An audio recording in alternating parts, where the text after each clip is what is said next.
I like the dog. It's friendly.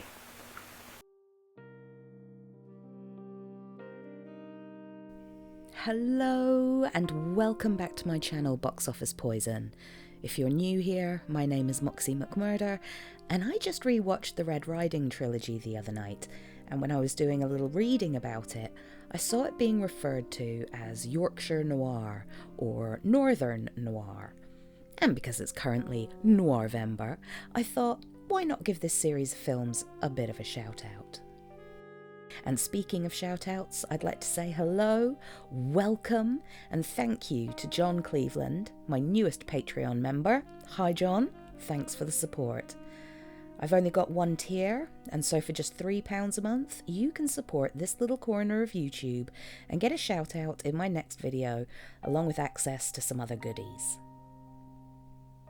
And now on to the noir. Film noir came to be in the 40s and 50s, and it's just as popular today as it was in its heyday. Noir is known for being crime dramas with a cynical attitude, grey characters, betrayal, and perhaps an element of tragedy. Film noir is known for its visual style as well, which owes a large debt to German expressionism, with heavy emphasis on shadows and dramatic lighting, extreme angles, deep focus, and just a different visual flow from your average film. Flawed heroes pursuing the truth at any cost, pessimism, racism, classism, and violence perfectly describes the melancholy, bleak, and violent Red Riding Trilogy. Based on a quartet of books by David Peace, although the story has been condensed into just 3 films, the films take place between 1975 and 1982, and together the 3 films tell a story about police corruption set against a backdrop of child murders and the hunt for the Yorkshire Ripper. These films blend fact with fiction and conspiracy theory to create an authentic look at a community in turmoil. The 3 films were broadcast on Channel 4 here in the UK in March 2009, and I remember watching them at the time. I think they were broadcast on consecutive nights, but it might have been one a week. Anyway, they've stuck in my mind ever since. The cast is excellent.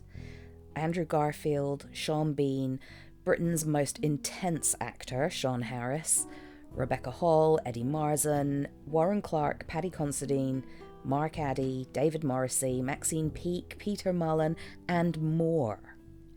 Obviously, the cast is very men-heavy, but that's also a comment on the period of the time. This series covers a period of time in the UK that pretty much condoned racism and misogyny and homophobia, and all of that is on display throughout the series. These films aren't just a noir drama or thriller in terms of solving a mystery. It's also a comment on the time period and just how destructive and casual these opinions were. And let's just say the Yorkshire police don't have the best of reputations.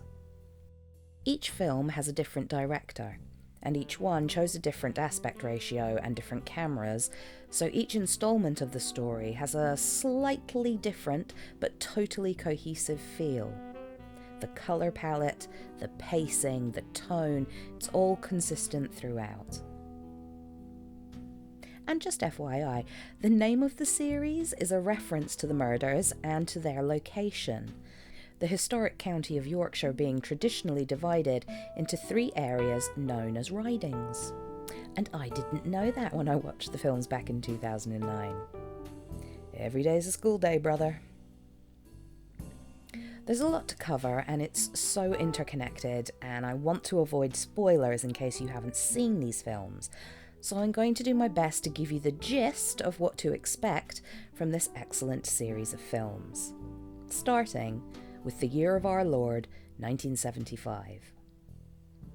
In this first film, we're introduced to Eddie Dunford, played by Andrew Garfield. His father has just passed away, and this brings him home to the north after he's been working in the south for a while. He's a journalist for the Yorkshire Post, and it's clear that he's left a lot of baggage behind when he moved. Eddie thinks he's discovered a link between the cases of some missing and murdered girls. It's through Eddie that we're introduced to the cast of characters that will come and go within the 3 stories. He's an outsider in his own hometown. He's cocky but naive, and his desire to find the truth takes him down a very dark path, and it's just the beginning of a sprawling story. The year of our Lord, 1980. Where Eddie Dunford was an outsider in his own town, Assistant Chief Constable Peter Hunter is a literal outsider, as he's been brought in from Manchester to help with the hunt for the Yorkshire Ripper. If you're familiar at all with the true story of the police investigation into the Ripper, this will hit home as a pretty authentic look at the context surrounding the investigation, which was absolutely outrageous. There are a couple of good documentaries out there about the case, The Ripper, which is on Netflix, and the BBC's The Yorkshire Ripper Files, a very British crime story. I definitely recommend checking those out. This is no filler film that's just intended to carry you to the big showdown in the last film. It's an excellent look at the corruption that's inherent within the Yorkshire police at the time, and because Paddy Considine's character comes into contact with characters from Year of Our Lord 1975, there's some excellent crossover and more secrets are revealed. And finally, The Year of Our Lord 1982. It's 1982, and with the Yorkshire Ripper behind bars, our attention returns to the missing kids from the first film, and all the pieces start to fall into place. Or do they? An investigation into the recent disappearance of a young girl provides a possible link to the child murders in the Year of Our Lord 1975, and also highlights the case of Michael Mishkin, a man with a learning disability who confessed to murdering one of the girls back in 1974. But did he really do it? And if he didn't, why did he lie? Cuddly Bear Mark Addy plays John Pigott, a solicitor from the area of Fitzwilliam. His mother has recently passed away, and he's clearly got some issues in his past. He's tasked with representing Michael Mishkin, and he slowly starts to uncover the corruption and murder that's been festering for years and has possibly put an innocent man behind bars. His character again feels like an outsider, because we're seeing this character go back to his mum's house and reacquaint himself with neighbours and friends that he seems quite distant from.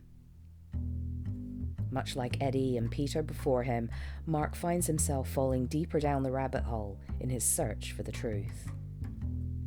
The series is extremely dark, and at times not an easy watch. And while there's an element of hopefulness by the end of the series, there's still a very dark cloud that hangs over West Yorkshire. If you haven't seen this series, I highly recommend it. It's excellent, and something that I really like about the films is that you're kind of left to infer a lot of stuff. Not everything is completely spelled out, not everything is tied up in a neat little bow, so you end up walking away from these films thinking a lot of stuff over. And I'd like to know if you've seen the trilogy, or if you've even read the books. I keep meaning to. Are they good? Are they better than the films? Give me your opinions. I hope you enjoyed this video. Water your plants, be kind to your pets, and stay spooky. I'm going to give the people what they want. Sensation, horror, shock. Send them out in the streets to tell their friends how wonderful it is to be scared to death.